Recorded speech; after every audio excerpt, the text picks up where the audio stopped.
Entrevista. A menopausa é um período de grandes mudanças no corpo feminino e uma das principais preocupações é o ganho de peso. Você sabia que as alterações hormonais podem favorecer o acúmulo de gordura, especialmente na região abdominal?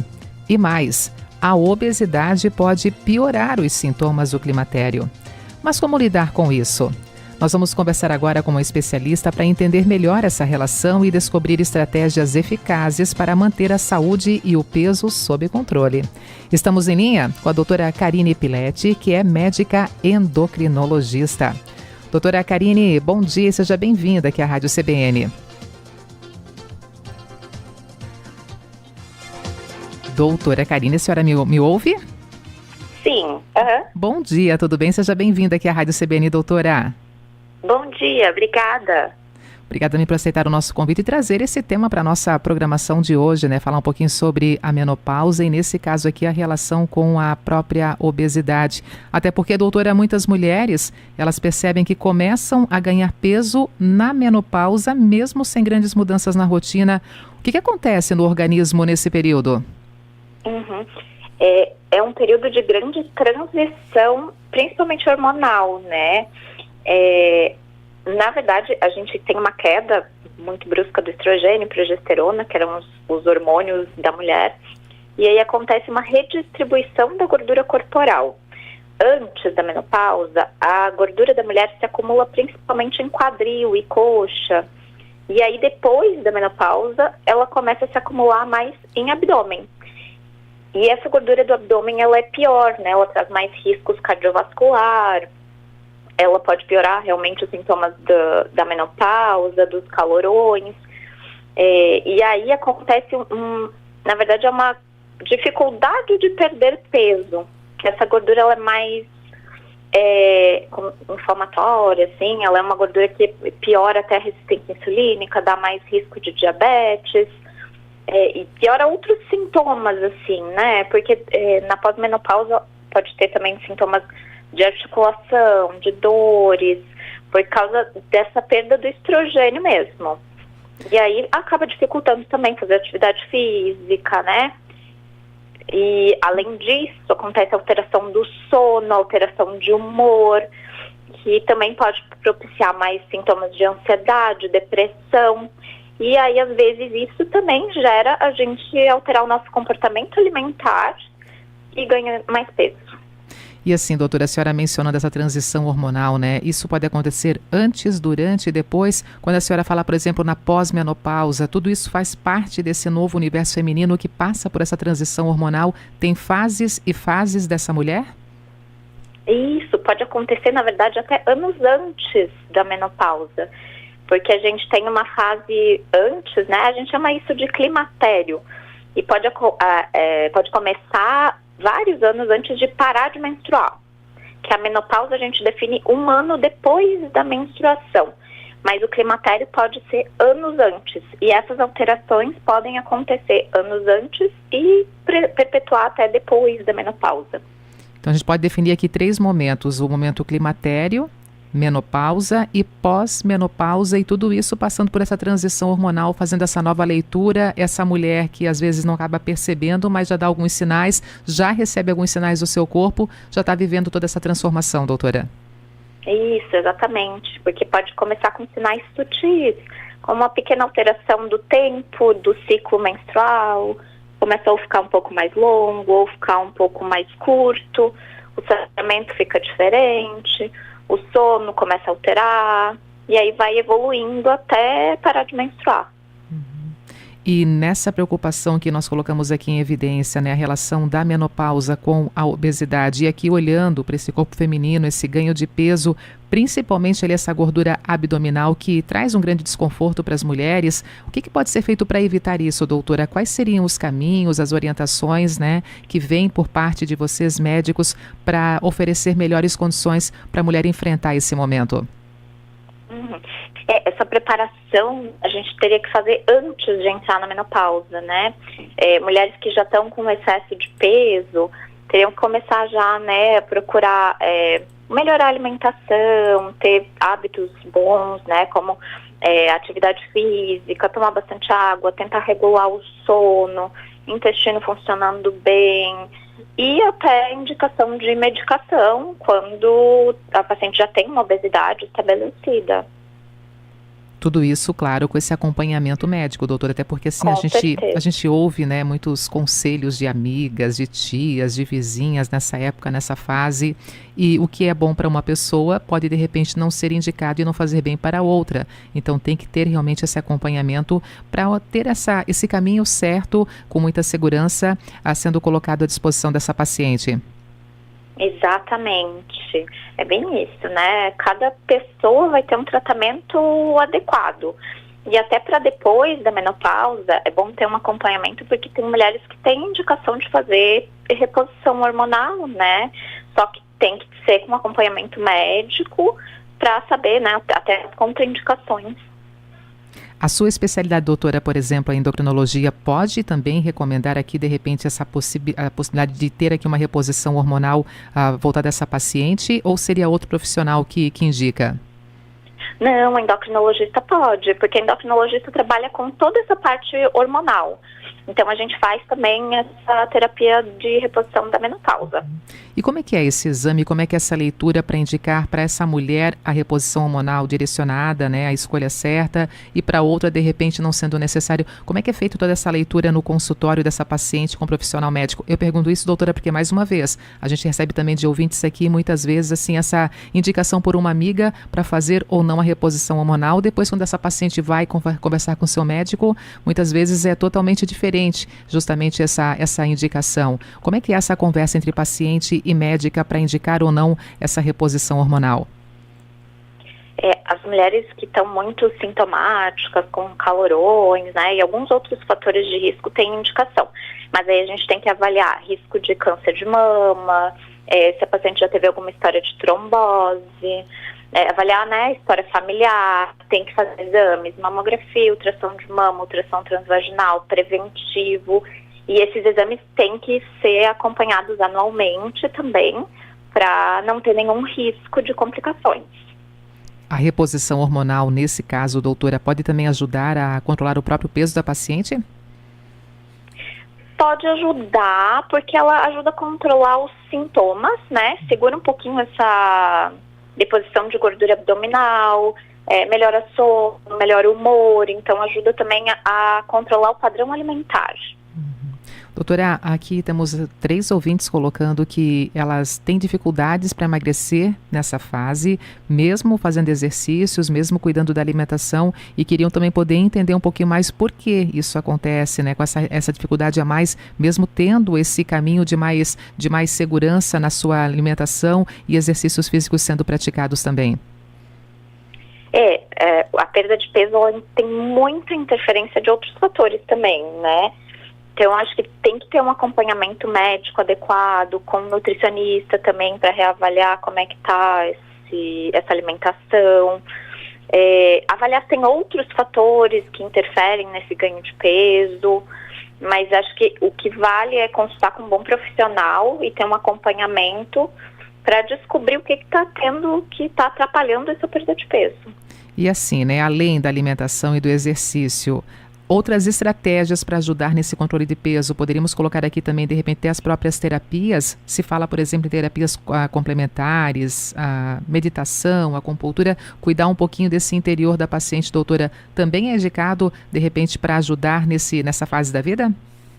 Com certeza, porque é uma fase que não muda só o corpo, né? Muda o humor, muda a mente. Então, a gente conseguir estar preparado para lidar com isso também vai influenciar na questão do peso. O nosso ouvinte aqui, o Ricardo, ele fala aqui que já está casado há 40 anos, doutora, e ele pede recomendações também para a família poder entender um pouquinho mais esse novo ser que está dentro de casa. E até ele menciona aqui que é a sua esposa, né, que teve muitas mudanças no seu comportamento. E como bom marido, o Ricardo quer também aqui poder se colocar à disposição da sua esposa, entendendo as mudanças. O que a família pode fazer, o esposo também pode entender e compreender dessa nova fase, doutora? Isso é muito importante. Acho que a família pode ter um papel fundamental, entender que a mulher vai passar por essas mudanças, que vai ficar diferente. O corpo da mulher fica diferente, a mente da mulher fica diferente, o humor.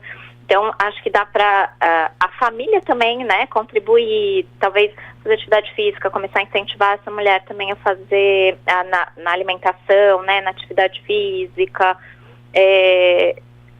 entender que talvez esses humores, essas mudanças bruscas de humores vão passar também, né, ter mais paciência. Acho que isso é bem importante, ter um apoio da família. Uhum.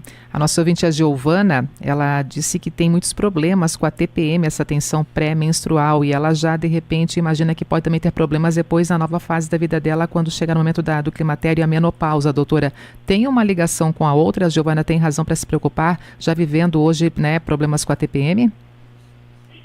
Não tem nenhum estudo comprovando que pacientes que têm mais TPM vão ter sintomas na menopausa piores, assim.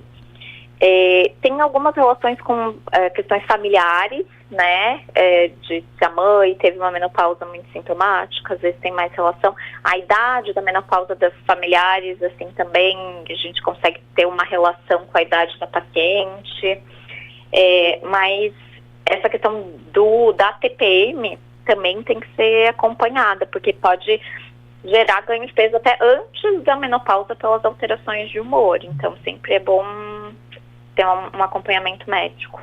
A gente sabe que não existe uma idade certa, aquela idade realmente padrão para todas as mulheres, mas tem uma possibilidade, tem ali um quadro, né, de fazer uma escala nas proximidades. A partir de que idade, aproximadamente, uma mulher já pode estar vivendo aí na fase do climatério e depois já nesse processo, já entrando na menopausa, doutora? A média de idade hoje é aproximadamente uns 50 anos. Então, a partir dos 45, ela pode começar a entrar no climatério, porque o climatério pode vir até uns 5 anos antes. Lógico que tem mulheres que vão ser antes, mulheres que vão ser depois. A gente diz que é muito cedo antes dos 42, que aí a gente precisa investigar outras coisas. Mas a partir dos 45 pode começar essas alterações. Alterações que a senhora poderia trazer mais uma vez, quais são os sintomas que fazem parte, começam a fazer parte dessa mulher que está ali já vivendo, entrando no climatério? Primeiro começa uma alteração da menstruação, né? Os ciclos podem ficar mais longos, mais curtos, o fluxo menstrual pode mudar. Essa mulher pode começar, às vezes menstrua, às vezes fica alguns meses sem, depois volta. O sono altera, principalmente ela começa a acordar à noite, alterações de humor, irritabilidade, ou tristeza, ou mais ansiedade. Os calorões, né, que são calores que vêm do nada e sobem, independente da temperatura externa. Podem ter alterações na pele, secura da pele, dores articulares, secura vaginal, que dá mais chance de ter infecções urinárias. E aí até parar de menstruar total. E essa parada, para considerar a menopausa, 1 ano sem menstruar, aí já pode-se, de repente, olhar para uma mulher que está vivendo a menopausa, doutora? Exatamente. E dali para frente, nós temos a pós-menopausa. Que momento é esse que envolve essa mulher também? Fala um pouquinho sobre esse olhar, esse corpo, essa mente, essas vontades dessa mulher que vive a pós-entrada da menopausa, também aqui no que se refere a esse olhar para a saúde dela. Na pós-menopausa, a gente tem algumas alterações por essa perda hormonal. Aumenta o risco cardiovascular da paciente, né? Antes, a mulher tem um risco cardiovascular bem menor que o do homem. E na pós-menopausa, esse risco se iguala. Então, a gente também tem que prestar atenção nessa parte. A menopausa também traz um risco aumentado de osteoporose. Então, a gente tem que dar uma olhada no osso, acompanhar o osso dessa mulher, ingesta de cálcio, né? Então, tem que estar tomando leite, iogurte, queijo, fazendo atividade física para proteger esse osso. Em questões de libido, né, que tem muita alteração. Então, essa parte a gente também tem que prestar atenção. As alterações de humor que às vezes permanecem. Os exames que geralmente o médico na sua área, né, o médico endocrinologista, começam a pedir para uma paciente que vive essa fase, doutora, eles mudam muito da mulher antes da menopausa, depois da menopausa? Como é que é também esse olhar clínico, justamente para poder solicitar os exames e depois, claro, fazer esse acompanhamento médico com essa paciente? A mulher ela já tem uma rotina de exames ginecológicos de antes, né? Mas a gente tem que manter preventivo, ultrassom transvaginal, mamografia, ultrassom de mamas, principalmente nessas mulheres que fazem a reposição hormonal. Aí a gente tem que começar a se preocupar com a densitometria, né, pós-menopausa, e exames cardiológicos de rotina também. E além dos exames de sangue, assim, né, taxa de colesterol, a gente tem que acompanhar a glicemia. Se ela tiver um excesso de peso, vai ter mais risco de diabetes, exames gerais que a gente acompanha junto. E no quadro alimentar, então, por favor, traz aqui as dicas importantes, noções também, né, de consciência para essa mulher, para os seus familiares. O que a mulher pode fazer para evitar esse ganho de peso na menopausa, quando a gente olha para essa alimentação, de repente, alimentos que poderiam ser evitados e aqueles que devem começar a fazer parte também desse consumo da mulher no cardápio? É importante evitar alimentos muito gordurosos, frituras.